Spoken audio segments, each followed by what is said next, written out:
Menyegel gagak kejahatan. Kombinasi sempurna kemampuan Saril dan Midalon membuat Crow of Doom kesulitan mengeluarkan kekuatannya yang dahsyat. Ia meraung saat bertarung dan berjuang.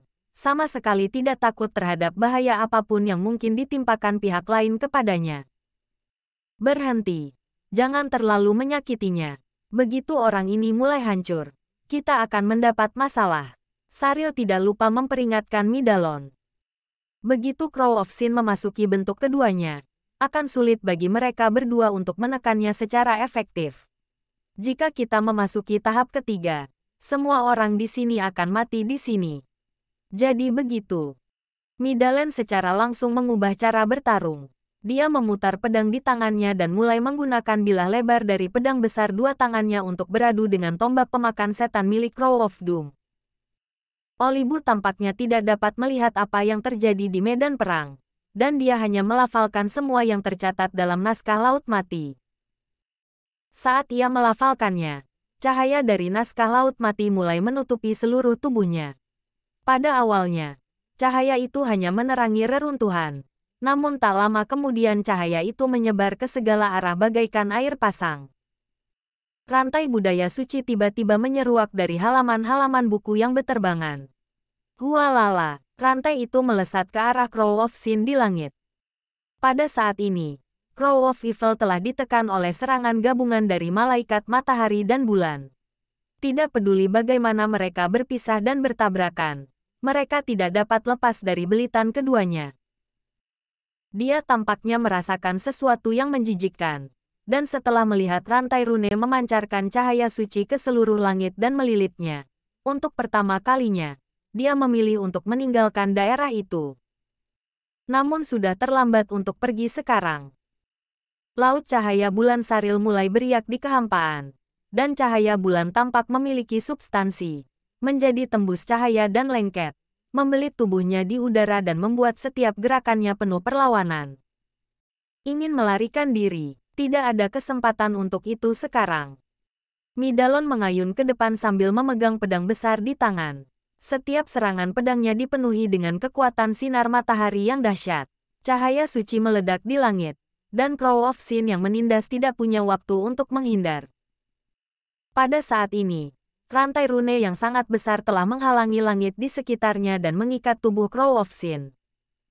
Gagak dosa masih bertarung dengan keras, dan tombak pemakan setan di tangannya meninggalkan jejak di seluruh langit. Badai hitam tengah melanda dengan dia sebagai pusatnya.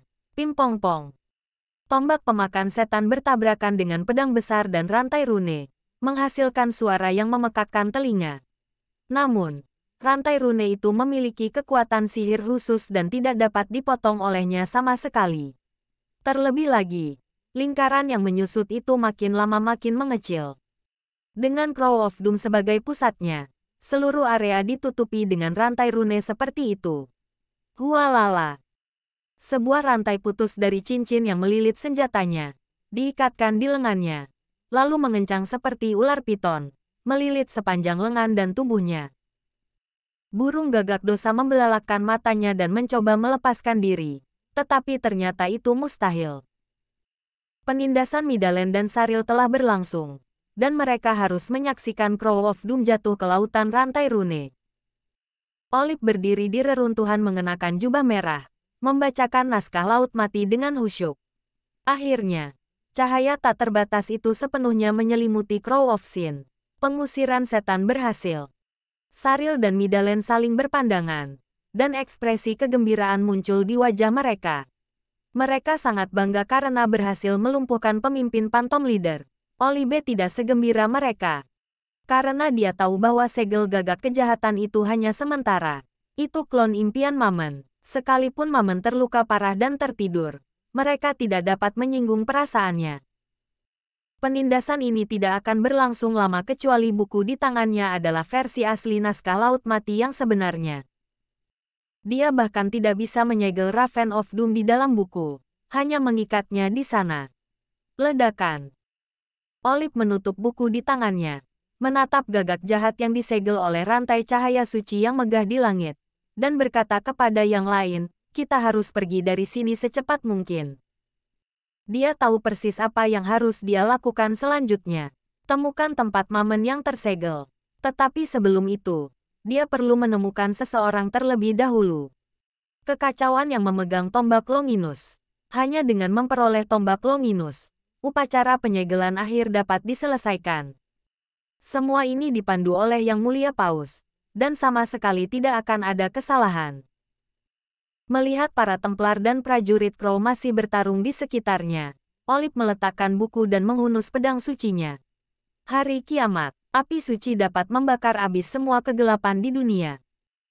Api yang berkobar menyembur keluar dari ujung pedang, mengalir ke segala arah menuju padang gurun yang tak berujung, meninggalkan para Templar tanpa cedera dimanapun mereka lewat. Namun, begitu prajurit Crow tersentuh api, mereka meratap dan berubah menjadi abu dalam sekejap.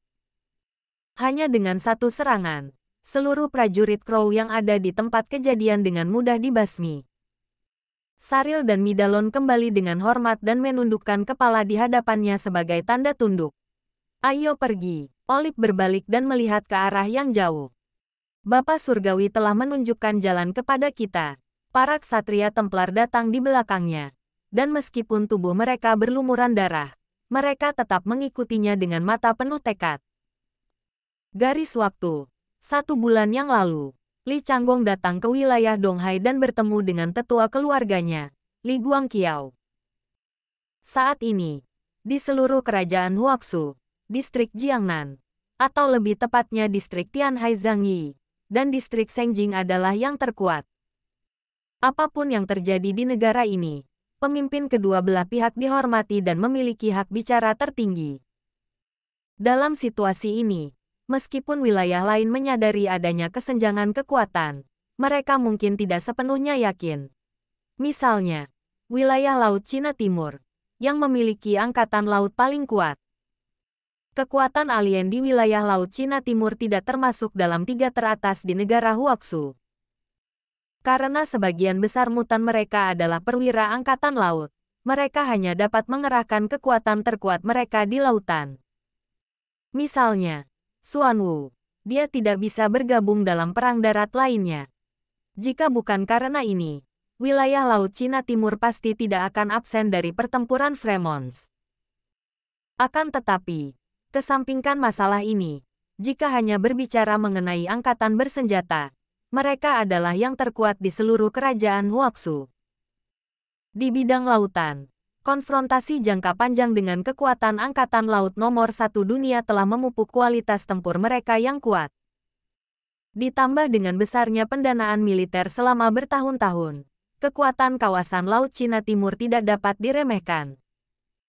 Jadi hari ini, dengan penurunan statusnya yang tiba-tiba, semua orang di wilayah Laut Cina Timur, dari atas sampai bawah, ingin membuktikan diri. Kedatangan Li Changgong membawa peluang ini. Ada 4 orang yang duduk di meja perundingan.